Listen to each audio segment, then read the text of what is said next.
Hello chess friends and welcome to your Out of Chess channel and welcome back to our Queen's Gambit decline studies. So in these studies we have seen some great openings and great defenses after the first moves d4, d5 and c4, and today we're continuing with our Queen's Gambit decline studies and the so-called Cambridge Springs defense. And the Cambridge Springs defense we have started recently. As I told you, in my opinion, it's one of the best methods to play against d4, and today we're studying a very annoying sideline, a very annoying variation of the Cambridge Springs defense. Today we'll analyze the so-called Rubinstein variation from black's perspective, and the Rubinstein variation you see very often in white's position.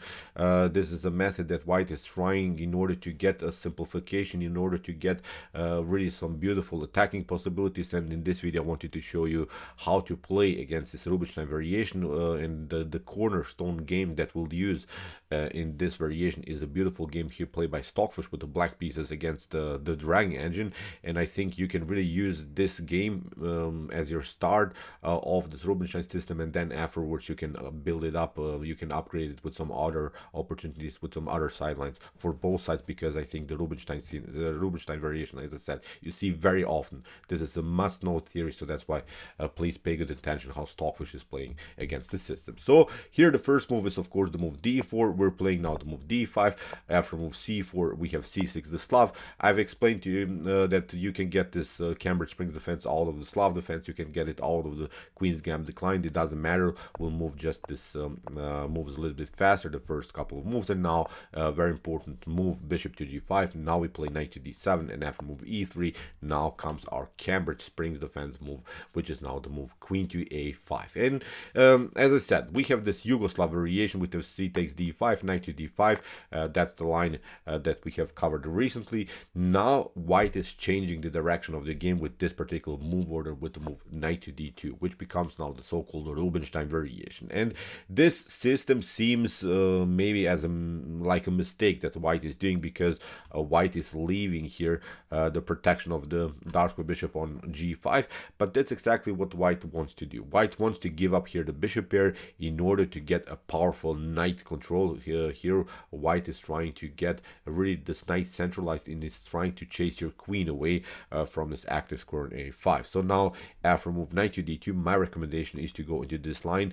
Every other line I think it's not so good for black, so here my recommendation is simply to go d takes c4. You see we're hitting the bishop, and now white has to make reaction.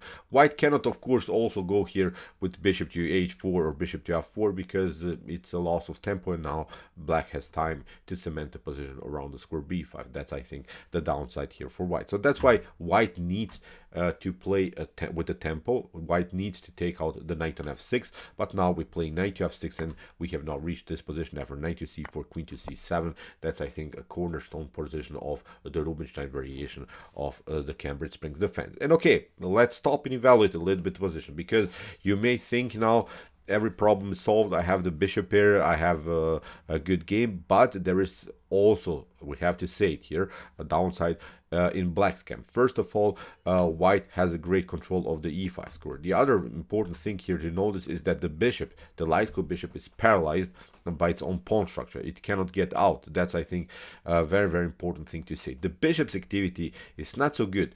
Bishop to d6 maybe leads into knight takes d6. You don't want to give up, your dark square bishop, because you already have it, and you don't want to lose it anymore, because the dark square bishop, we have to agree, has a great activity. On the other hand, light square bishop does have a great activity.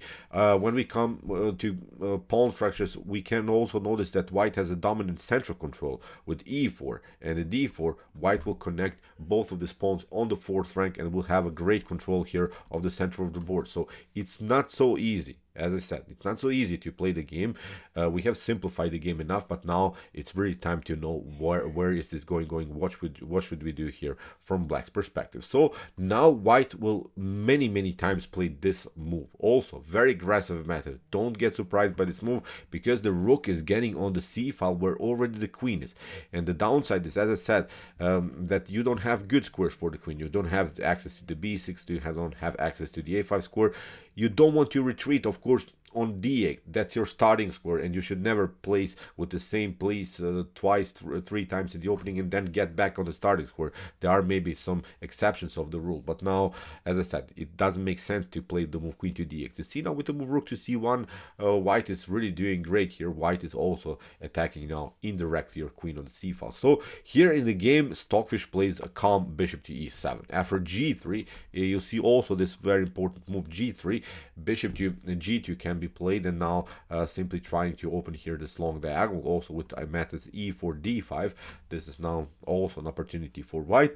Now in the continuation, Stockfish simply calculates after bishop to g2, now bishop to d7, and now the opening is finished here. The opening stage is finished because the Stockfish connected now the rooks and is trying now to reroute the bishop somehow to e8, because rushing in this position with c5 or preparing maybe e5 would be maybe deadly here for black, because the queen is endangered. White has a better activity. White has a better central control with this knight, so that's why you should not try to open the position immediately like this with c5 or e5. So that's why here after bishop to d7, kingside castling, rook to d8, very important move. This move makes of course some tensions here on the d file, but is preparing also to hide with our bishop on e8. Look at this, when the bishop comes on e8, we still have a rook connection, but at least we're keeping some kind of an activity with the light square bishop. So as I said, we have problems where to go with this light square bishop. It's simply as that. That's simply the downside about this Rubinstein system. But we have the bishop here, so let's see how Stockfish makes something out of this position. So now you see the dragon engine goes aggressively with the move e4. We have now b5, and that's now, I think, a surprise element in this particular line, because after let's go back to this b5 move. Sorry about that.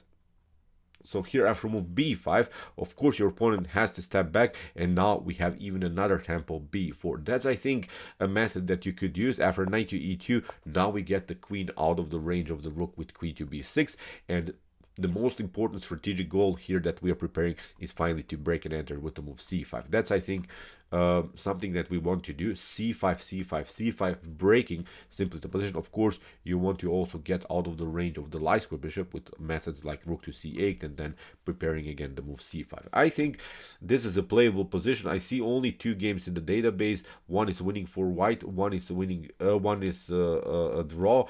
Still, I think this is a good opportunity for black, because first of all, the knights are a little bit far away now from the action. The knights are a little bit kicked away by the pawn activity. Now in the continuation, after rook to e8, now comes a5. Stockfish simply makes progress here on the queen side. We have knight to f4, and now bishop to e8, and now comes this beautiful move.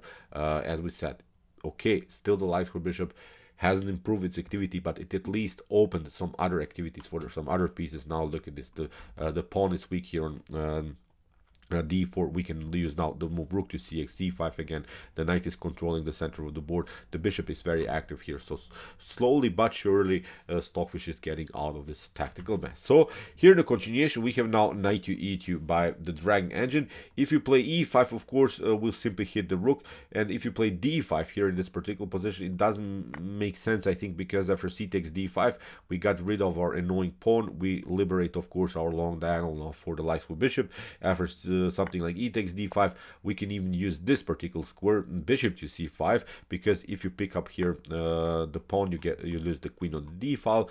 You could maybe do here some ideas of queen to f3, getting the queen into the game, but here after bishop to e3, rook to e3, now we can pick up here the knight, and after knight takes d5, e takes d5, white simply lost the pawn. We have a passer here on the d file, and here black should be much better. So you see, with this idea, bishop to e8, Stockfish is not allowing some breakthroughs of this massive pawn structure in the center of the board. That's, I think, something that we should recognize here as the strength of white. Don't mess this up, because you could get surprised with this d5 breakthrough motif, and then the light square bishop becomes a monster bishop, hits your rook on a8. So it's, I think, a good choice here by Stockfish, this particular move. Knight to e2 was played by dragon, rook to c8, queen to c2, bishop to f8. Okay, we're retreating with the bishop, but still we're keeping our pieces active, and we're preparing again this c5 goal. Now rook to d1, and now comes a beautiful move here by Stockfish, a4. offering the pawn, but actually you cannot take, because if you play queen to a4, you get this one, c5, attacks the queen. You want maybe to take, d takes c5, and after bishop to c5, the queen is still hanging. You can maybe try to connect the queen to the knight on e3, but now comes the stunner, queen to a7, a beautiful move. Look at this.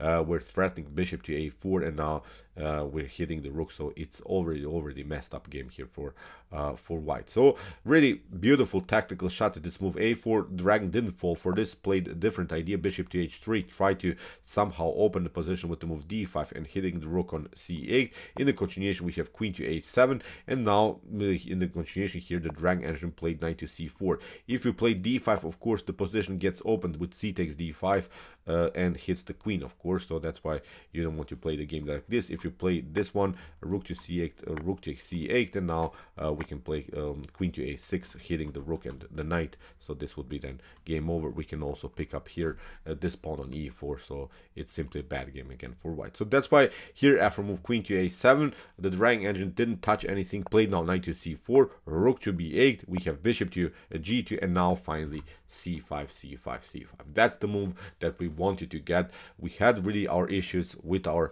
pawn. We had really our issues with our light square bishop that was simply paralyzed, but now finally we can breathe again. I think in this position the bishop gets out, we have a beautiful activity. From this point on, I think black is taking over, and the evaluation is already in black's favor here. So d5, e takes d5. Here the dragon engine tried to create a passer with e takes d5, but it creates also an isolated pawn. We have to say it, sometimes this isolated pawn can be a strength, sometimes this isolated pawn can be a disadvantage. Now Stockfish simply gets this bishop into the game. Really, it waited there for so long in the game. Now the bishop is finally the best even piece on the board. So knight to f4, we have now the move a3, b3. Dragon tries to keep the position locked as much as it can. We have rook to e8, knight to d3, and now knight to d7, protecting simply the pawn on the c5, and getting maybe now finally the bishop into the game with bishop to e7, bishop to f6, or maybe with g6, bishop to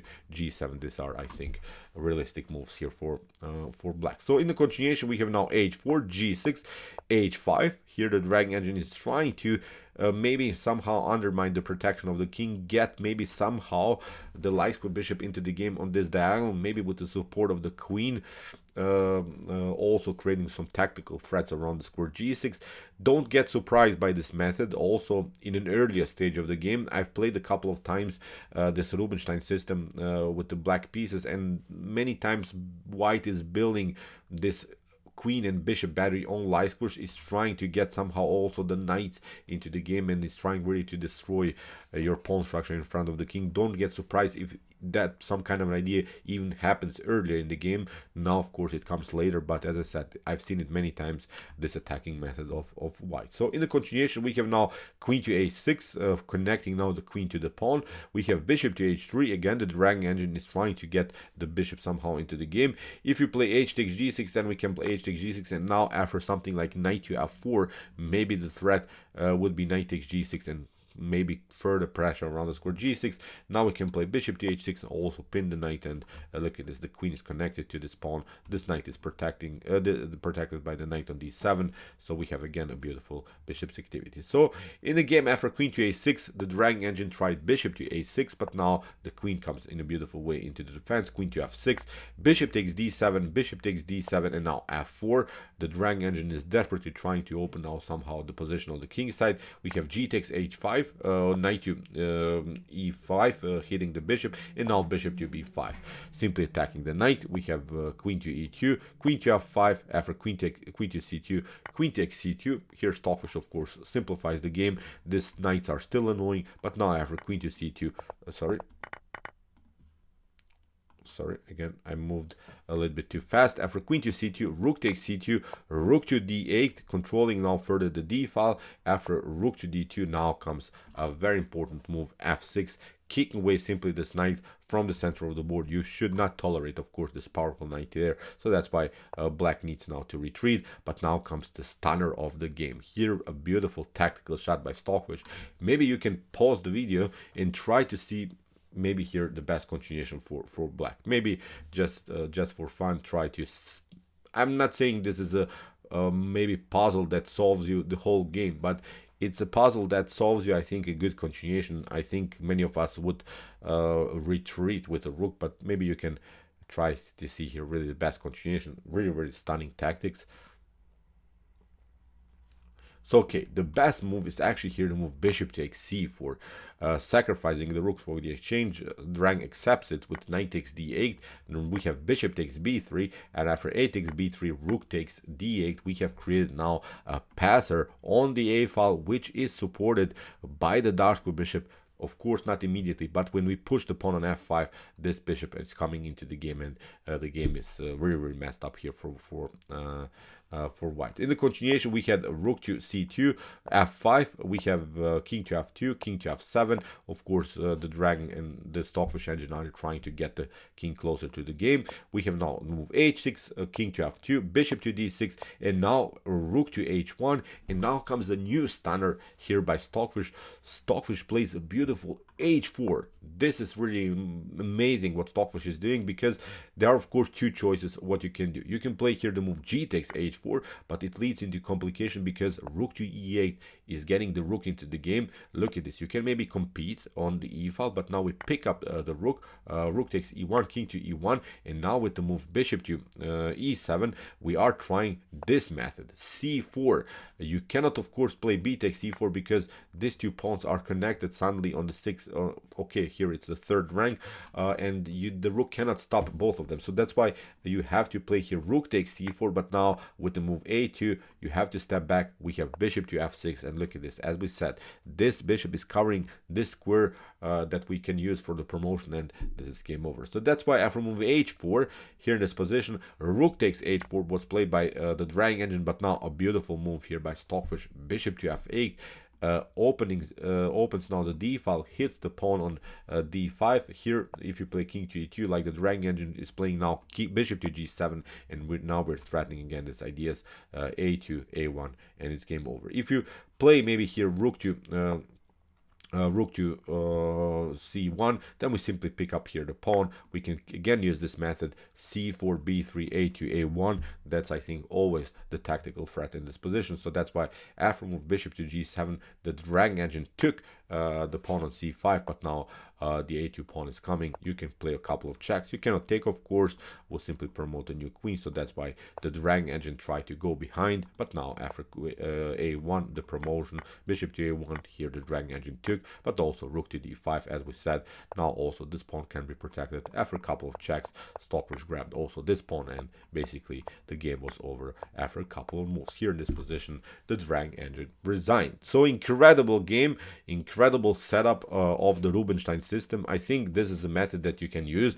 Let's go back. Very, very important setup. I think we have to know what is going on in this particular position. So as we said, d takes c4. You have to play this particular line, in my opinion, the best line against the Rubinstein variation. Bishop to f6, knight to f6, knight to c4, queen to c2, and now we're using this method, as I said, bishop to d7, bishop to e7, and now we're connecting the rooks, rook to d8, and now with bishop to e8, bishop to f8, we're getting first our bishops a little bit passive in the game, but now this method b5, b4, a5, a4 is, I think, a solid line that you can use. Then you go with the queen on b6, and then you're trying to get this c5 goal. That's, in my opinion, the best method against this white setup. So, okay, I hope that you realize these opportunities for black, and I hope that you try this out. Maybe, as I said, you should try to see also the other opportunities, because maybe you lose a couple of games and then you say, okay, dude, what you're talking about, this is a bad opening that you showed me. Please believe me, this is a great opening. There are many tricky lines, of course. There are many side lines for white and for black. You should study it hard, but in my opinion, you see, we get sort of a flow. Our opponent doesn't have an immediate attack here. We know our goals. That's, I think, also very important to say, because the strategies don't change so much in this Rubinstein system, in this Cambridge Springs defense. We're playing basically the same ideas over and over again, of course with different tactical opportunities, but in my opinion, great opening and great game here by Stockfish against the Drag Engine in a beautiful Cambridge Springs defense. So okay, I hope that you enjoyed this game. I really enjoyed it a lot. If you want to see more about the Cambridge Springs defense, please check out our Queen's Gambit decline study. So the Cambridge Springs defense is the part of the Queen's Gambit decline study. So these are now our last videos of this playlist. Please check it out. The list begins with the Harvard's attack, Chigorin defense, and many more, and then you'll see the Cambridge Springs defense at the bottom. As I said, if you want to see really more about the Queen's Gambit decline and the Cambridge Springs defense, here's the link of our playlist. And if you want to see more beautiful attacking and sharp, brilliant games played by top engines, check out our commented chess games played by computers. Here's also the link. And if you like this content, don't forget to subscribe to my channel. See you soon with some more videos, and what to say, chess is the best, of course.